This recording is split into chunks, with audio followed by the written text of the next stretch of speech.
অশ্লীল ব্যবহার করতে হবে নারীদের সাথে, এটা তো হতে পারে না।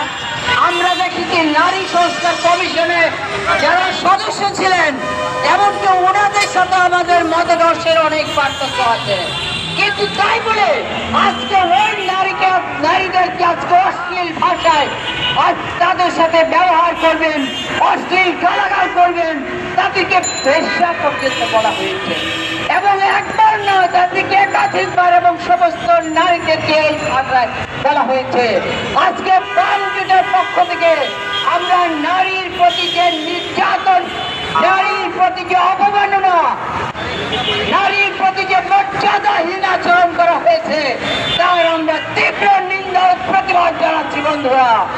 আর আমরা বলতে চাই, এই ধর্মীয় ফ্যাসিবাদী শক্তি তারা যদি মনে করে নারীদেরকে অপমান করে বাংলাদেশের প্রগতিশীল মানুষদেরকে, গণতান্ত্রিক বিপ্লবী মানুষদেরকে অপদস্থ করে তারা বাংলাদেশে টিকে থাকবে, বাংলাদেশে তারা ক্ষমতার কাছাকাছি থাকবে, তা হতে পারে না। আমরা পরিষ্কার করে বলতে চাই, বাংলাদেশে যে মুক্তিযুদ্ধ হয়েছিল 1971 সালে, সেই 71-এর চিন্তার মানুষ আমরা, 71-এর আদর্শের মানুষ আমরা। ওই 71 হাঁটতে জানে না। বাংলাদেশ শিখিয়ে গেছে 71-এর লড়াই করে, যুদ্ধ করে হলেও আমরা মানুষের মর্যাদা প্রতিষ্ঠার জন্য আমরা রাজপথে বারবার ফিরে আসবো।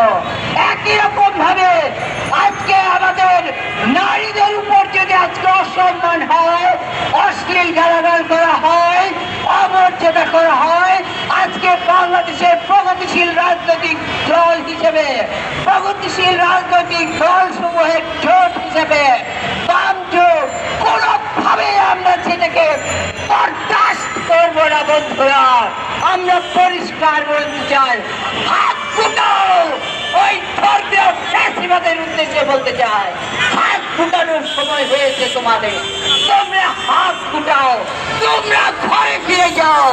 আজকে বাংলাদেশের নারীরা যারা মুক্তিযুদ্ধে অংশগ্রহণ করেছে, যারা 1952 সালের ভাষা আন্দোলনে অংশগ্রহণ করে বীরের মর্যাদা অর্জন করেছে, মুক্তিযুদ্ধে অংশগ্রহণ করে বীরের মর্যাদা নিয়েছে, 1970-এর গণ অভ্যুত্থান করেছে, 80-র দশকে সামরিক স্বৈরাচারের বিরুদ্ধে আন্দোলন করেছে, এবং সর্বশেষ এই যে জুলাই অভ্যুত্থান, এই জুলাই অভ্যুত্থানে আপনারা দেখেছেন হাজার হাজার আমাদের ছাত্রী বোনেরা ইডেন কলেজ থেকে, বিশ্ববিদ্যালয় সময়ের হল থেকে, কারখানার শ্রমিক, আজকে মসজিদের নারী শ্রমিক, সবাই আজকে এসেছিলেন।